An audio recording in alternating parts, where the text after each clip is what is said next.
Hello friends, आज का मेरा टॉपिक है एक्टिविटी रेशो या टर्नओवर रेशो। एक्टिविटी मतलब हम कितने टाइम किसी स्टॉक को, डेटर को और क्रेडिटर को टर्न करा लेते हैं अपने सेल के प्रोपोर्शन में। ठीक, तो फर्स्ट मैं आपको एक्सप्लेन करना चाहूँगा inventory turnover ratio. Inventory turnover ratio है, इसको हम शॉर्ट में ITR भी बोलते हैं और इसका नाम दूसरा स्टॉक टर्नओवर रेशो है, इसे STR शॉर्ट में बोलते हैं। इसकी हेल्प से हम एक रेशो फाइंड करते हैं जिसका नाम है average age of inventory. Next ratio होगी हमारी एक्टिविटी रेशो में ट्रेड रिसीवेबल टर्नओवर रेशो। इसका जो रिलेशन है वो क्रेडिट सेल और डेटर के बीच में है। इसकी हेल्प से हम ये वाला एवरेज कलेक्शन पीरियड निकालेंगे, STR की हेल्प से एवरेज एज ऑफ इन्वेंट्री निकालेंगे और ट्रेड पेबल टर्नओवर रेशो की हेल्प से एवरेज पेमेंट पीरियड निकालेंगे। ट्रेड पेबल रेशो हमारा रिलेशन बताती है कि हमने कितना क्रेडिट पे परचेज़ किया है और हमने कब पेमेंट करना है। लास्ट रेशो है मेरी इसकी वर्किंग कैपिटल टर्नओवर रेशो, मतलब मेरे टर्नओवर और वर्किंग कैपिटल में क्या रिलेशन है। तो फर्स्ट मेरी रेशो है inventory turnover ratio. Inventory turnover ratio का फॉर्मूला है cost of goods sold, short में बोलते हैं COGS, divide by average inventory. तो COGS को मैं एक्सप्लेन करना चाहूँगा। COGS और कॉस्ट दोनों एक ही बातें हैं, तो कैसे निकालते हैं इसे। फर्स्ट जो इजी फार्मूला है net cell minus gross profit. Gross profit में से यदि मैं GP माइनस कर देता हूँ, सॉरी नेट सेल से यदि GP माइनस कर देता हूँ तो मेरा COGS आ जाएगा फर्स्ट फार्मूला। सेकंड फार्मूला हो सकता है COGS का opening stock plus purchase plus direct expense minus closing stock. Direct expense वो एक्सपेंस होते हैं जिन्हें मैं अपने ट्रेडिंग अकाउंट में चार्ज करता हूँ। कहाँ से चार्ज करता हूँ? ट्रेडिंग में। इट मीन्स ये सारे एक्सपेंस को हम COGS को डायरेक्ट चार्ज भी बोल सकते हैं। एवरेज इन्वेंट्री को एक्सप्लेन करना चाहूँगा। ये एवरेज स्टॉक, इसका मीन है opening stock plus closing stock divide by 2।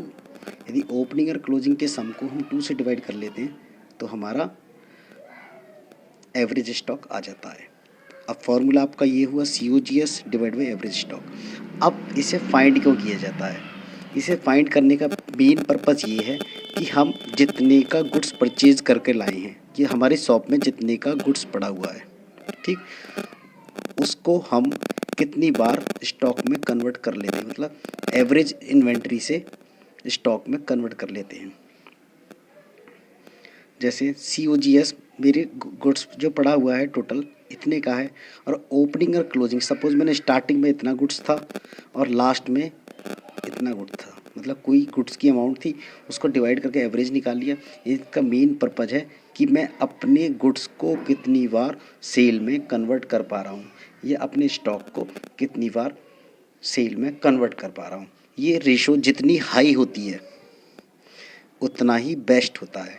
इसका बेस्ट एग्जाम्पल है जो हमारे FMCG में डील करने वाले हो गए, छोटे छोटे, जैसे पान वाला हो गया, कोई टिक्की समोसे वाला हो गया, या कोई और छोटे बिजनेस वाला हो गया, कचौड़ी वाला हो गया, क्योंकि उसकी इन्वेंट्री टर्नओवर रेशो बड़ी हाई होती है।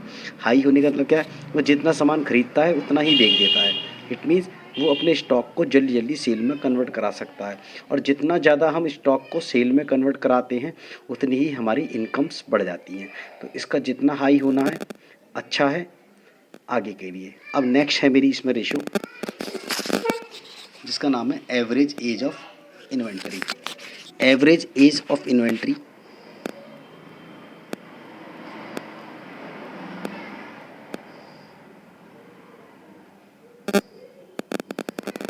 का फॉर्मूला है कि कितने टाइम में मैं अपने पैसे, मतलब टाइम में डील करता हूँ। जैसे 12 मंथ भी हो सकते हैं,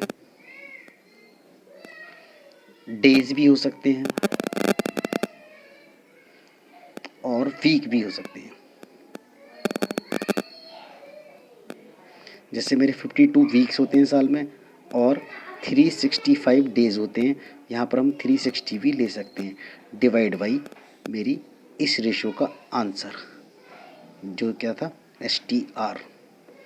इसे निकालने का सिग्निफिकेंस होता क्या है कि मैं अपने स्टॉक को कितने दिनों में सेल में कन्वर्ट करा लेता हूँ। मतलब इस ITR का मतलब क्या होता है, मैं कितने टाइम सेल कर रहा हूँ अपने स्टॉक को। अब ये रेशो बताती है कि मैं कितने दिन में अपने स्टॉक को कन्वर्ट करा लेता हूँ। सपोज़ मेरे पास COGS था 2 लाख, एवरेज इन्वेंट्री 20, तो ITR मेरी आई 10 टाइम। इसका मतलब क्या, मैं 20,000 का स्टॉक 10 टाइम कन्वर्ट करा लेता हूँ सेल में। अब मेरे 12 मंथ हुए या 52 वीक्स हुए, 52 वीक डिवाइड बाई 10, इसका मतलब क्या है कि 5.2 वीक में मैं अपने स्टॉक को सेल में कन्वर्ट करा लेता हूँ। ये टाइम्स में बताता है और ये डेज मतलब क्या है, एक पर्टिकुलर फिक्स टाइम बता देगा। और ये बताता है कि मैं साल में 10 बार कर रहा हूँ, और ये बताता है कि मैं 55.2 वीक में अपने गुड्स को सेल में कन्वर्ट करा रहा हूँ। यदि वीक मंथ में निकालना चाहें तो 12 month divide by 10, it means 1.2 month में मैं अपने स्टॉक को सेल में कन्वर्ट करा रहा हूँ। और यदि डेज में निकालना पाए तो 360 divide by 10, it means 36 days में मैं अपने स्टॉक को सेल में कन्वर्ट करा पा रहा हूँ। यदि कोई आपको क्वेरी हो तो आप मेरे व्हाट्सएप नंबर पे मुझसे कंफर्म कर सकते हैं, जो मेरी प्रीवियस वीडियो में मैंने आपको बताया है। किसी भी डाउट के लिए आप मुझे व्हाट्सअप कर सकते हैं क्वेश्चन, कोई रिलेटेड क्वेरी हो तो आप फ़ोन कर सकते हैं। Thank you for watching my video.